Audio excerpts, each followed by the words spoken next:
Olá, tudo bem com vocês? Sejam bem-vindos ao nosso programa número 85 deste estudo Refletindo Kardec, sempre com o apoio e divulgação da Sociedade Espírita Francisco de Assis de Amparo aos Necessitados, a Cefam, aqui da nossa cidade de Ponta Grossa. Neste mês de setembro, nós estamos fazendo alguns comentários sobre o tema do suicídio, diante da possibilidade de, neste mês, tratarmos com maior acento a questão do suicídio, trazendo esclarecimento, trazendo orientação à luz da doutrina espírita, a fim de que possam aqueles que se encontram diante de algum momento de aflição, de algum momento de dificuldade, descartar essa ideia tão dolorosa de atentar contra a própria vida. E para isso nós servimos de algumas lições aqui do livro O Céu e o Inferno, trazendo algumas histórias, alguns relatos de espíritos que passaram por essa via dolorosa do suicídio e que vêm nos contar como foi a sua experiência e trazer ao comentário de Kardec a apreciação sobre essas anotações. A história de hoje está aqui na segunda parte do capítulo 5 do livro O Céu e o Inferno, em que Kardec vai chamar o pai e o conscrito a essa história. De forma bastante resumida, no ano de 1859, durante a Guerra da Itália, um jovem foi convocado para servir nas forças militares e, diante disso, o pai, que não desejava que o filho fosse para a guerra, temia que ele pudesse morrer nesses conflitos, acabou por tomar uma iniciativa muito dolorosa, que foi de tirar a própria vida, pois o filho, sendo filho único e deixando então a mulher viúva, esse filho não seria convocado para a guerra. Então, entendeu esse pai, por amor a esse filho, por intenção de livrá-lo de um perigo maior, tirou a sua própria vida para que ele, ficando apenas com a mãe, fosse entendido como alguém que não deveria ser convocado para a guerra. Acontece que esse espírito interrompeu a sua vida, alterou o destino seu e possivelmente deste jovem também, e claro que isso teve uma consequência. O traço marcante desta reflexão é que, a princípio, esse espírito tinha até uma dificuldade para pronunciar a palavra Deus. Ele psicografou a mensagem e, quando ele ia escrever Deus, ele tinha uma certa dificuldade. E claro que isso é trabalhado na reunião mediúnica, ele se coloca numa condição de muito sofredor. Mais uma vez, ele relata aquilo que nós vimos no nosso estudo anterior, de que ele diz que sofre o corpo e sofre a alma, ou seja, ele continua sentindo toda aquela sensação do corpo físico, afinal de contas ele interrompeu a vida do corpo físico, né? Mas o que tem interessante aqui é que há uma certa diminuição ou uma menor gravidade na sua atitude, por conta do sentimento que ele colocou naquela condição. Não que isso alivie, justifique ou diminua qualquer espécie de resultado por conta dele ter tirado sua própria vida.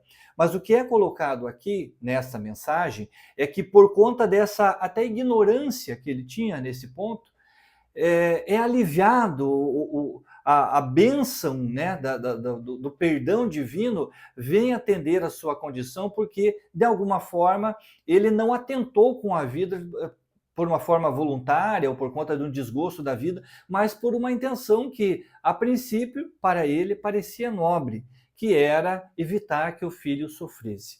Vamos ver o que Kardec comenta a este respeito.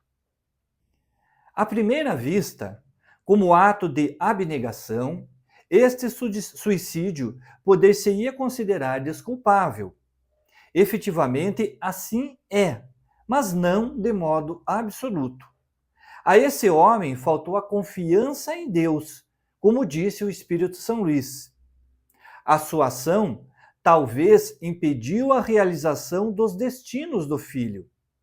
Ao demais, ele não tinha a certeza de que aquele sucumbiria na guerra, e a carreira militar talvez lhe fornecesse ocasião de adiantar-se. A intenção era boa, e isso lhe atenua o mal provocado e merece indulgência. Mas o mal é sempre o mal, e se não o fora, poder-se-ia, escudado do raciocínio, desculpar todos os crimes e até matar a pretexto de prestar serviços. Mais adiante, ele colocará a seguinte frase: o suicídio não consiste somente no ato voluntário que produz a morte instantânea, mas em tudo quanto se faça conscientemente para apressar a extinção das forças vitais. Então, Allan Kardec vai nos dizer que a culpa dele existe, ele responderá por essa falta contra a lei divina, que é atentar contra a própria vida, mas ele terá um certo alívio por conta da sua intenção. Mas Kardec coloca um ponto muito interessante que eu quero destacar para você que já vem acompanhando o nosso estudo há algum tempo e que vimos lá em programas anteriores acerca do destino. Este cidadão, ao tirar sua própria vida, alterou, talvez sensivelmente, o destino daquele filho. Porque, como diz Kardec, ele não tinha certeza que o filho sucumbiria a essa guerra. Talvez passar pelo combate, pela guerra, pelo conflito, fosse uma experiência necessária para esse filho. Então, além de ele carregar daqui para frente a culpa por ter tirado a própria vida e arcar com as consequências desse ato, ele também irá, de alguma forma, ser responsável por tudo aquilo que vier a acontecer ou deixar de acontecer na vida desse filho. Vejam como que um ato que aparentemente pode parecer nobre, pode parecer justo e quem sabe até pensar só eu sofrerei as consequências, estou livrando alguém de um problema, acaba muitas vezes por trazer uma complicação muito maior. Isso nós encontramos muitas vezes naquelas pessoas, às vezes jovens, às vezes idosos, geralmente nesses extremos, que por conta das suas dificuldades ou das aparentes dificuldades, acreditam que ao tirar a própria vida, estão livrando a família, estão livrando as pessoas próximas de um sofrimento maior. Então, o idoso, às vezes, que é acometido de uma doença e que vem a passar por uma necessidade de uma maior participação dos familiares, um atendimento mais constante, uma atenção muito maior, se sente um peso na vida dos filhos, na vida da família. Ou o jovem que, por conta de alguma dificuldade, de alguma não aceitação, seja da sua condição intelectual, seja da sua sexualidade, seja de qualquer problema que ele enfrente, e que acredita que suicidando-se livraria a família desse problema, está, de alguma forma, assim como essa história, adquirindo duas frentes de débitos. A primeira por tirar a sua vida. E claro que, como diz Kardec, haverá uma certa atenuante por conta desse seu estado equivocado em que ele comete o suicídio. Não é uma intenção voluntária de tirar a vida simplesmente para sair desse palco da vida terrena. Ele entende que com aquilo estará resolvendo um problema, e na verdade não. Está adquirindo um problema nesse sentido. Mas a outra vertente é o fato de que, além de comprometer a si mesmo, estará também participando e talvez comprometendo o destino daqueles que convivem consigo. Será que não era, dentro daquele propósito, uma prova para esses pais enfrentarem essa situação, compreenderem melhor esse filho, aprenderem a perdoar, a amar, etc.? Será que não era para esta família que iria conviver com este idoso totalmente dependente desses familiares um motivo, um meio de se unirem, de resgatarem débitos do passado, de se transformarem sentimentalmente? Então, pensemos bem nisso, que às vezes qualquer atitude que nós imaginamos que está sendo para aliviar o sofrimento de alguém, que saímos do palco da vida por esta via equivocada, nos pareça a melhor solução, mas que na verdade é um duplo equívoco. Estamos interferindo a nossa trajetória evolutiva e, de certa forma, também naqueles que convivem conosco.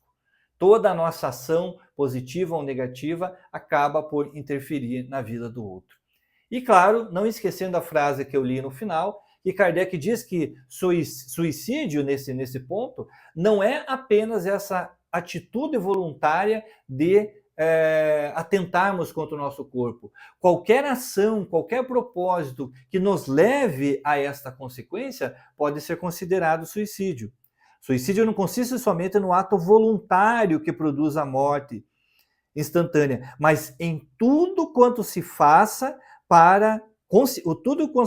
conscientemente para apressar a extinção das forças vitais. Então a pessoa deixa de tomar um remédio que deveria tomar, deixa de buscar um tratamento que deveria buscar. Eu já estou idoso mesmo, vou deixar.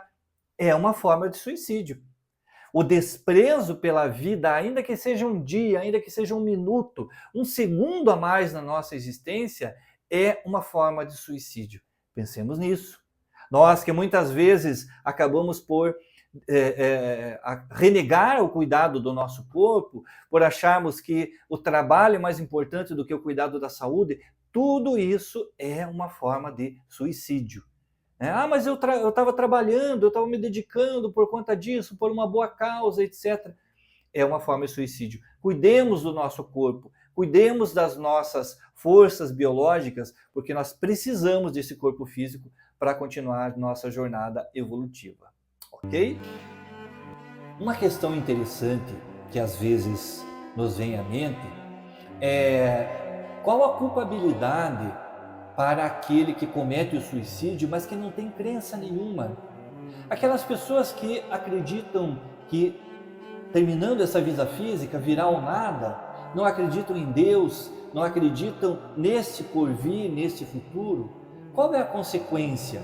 Será que essas pessoas, esses espíritos, enfrentam também, em caso de suicídio, as mesmas consequências, a mesma culpa daqueles que conhecem a Deus e que estão voluntariamente infringindo essa lei divina? Aguardo você na próxima semana para nós concluirmos neste mês de setembro esse terceiro estudo, esse terceiro caso de suicídio tratado por Kardec aqui na obra O Céu e o Inferno.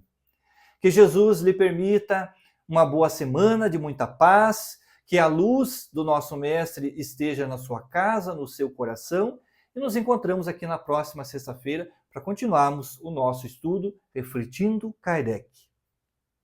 Tchau!